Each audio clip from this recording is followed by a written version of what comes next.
आणि या साहित्य संमेलनाला उपस्थित मराठी भाषेवर प्रेम करणारे, मराठी भाषेचा अभिमान बाळगणारे सर्व रसिक, लाडक्या बहिणी आहेत, लाडके भाऊ आहेत, लाडके ज्येष्ठ आहेत. खरं म्हणजे अजितदादा मगाशी म्हणाले ते क्लोज कॅमेरा लावतात आणि आपलं चेहऱ्यावरचं ते समोर बसलेले तिकडे खांडेकर साहेब, म्हणजे ते नाही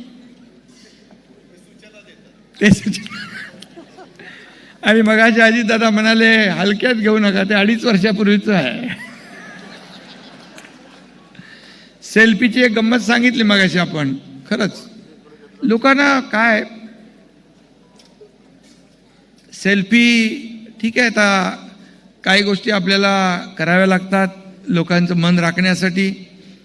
आता मी जिकडे जातो तिकडे सगळे सेल्फीचा आग्रह धरतात. आता मी सगळ्यांना सांगतो, सर्वसामान्यांचा मुख्यमंत्री होतो मी, कॉमन मॅन होतो, आता सेल्फी नाही दिला तर भाव खातो म्हणून ते सगळ्यात जास्त सेल्फी देणारा आणि सगळ्यात जास्त सया करणारा मुख्यमंत्री म्हणून माझी कारकीर्द झाली 2.5 वर्ष. शेवटी आपली जबाबदारी आहे ती पार पाडली पाहिजे. आपल्या एका सहीने कुणाचा जीव वाचत असेल, कुणाचं काम होत असेल तर आपल्याला ते केलंच पाहिजे. खरं म्हणजे दिल्लीमध्ये हे मराठी साहित्य संमेलन होतं आहे.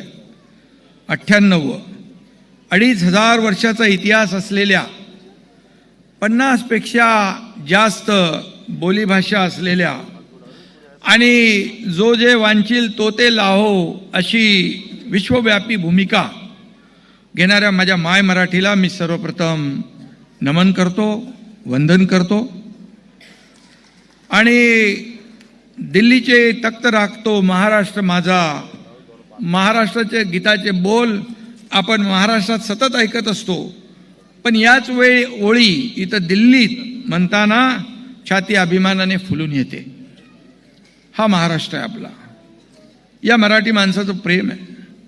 आणि म्हणून या तालकटोरा स्टेडियमचा इतिहास मगाशी कोणी सांगितला. या जागी 1737 साली मराठ्यांची छावणी उभी राहिली.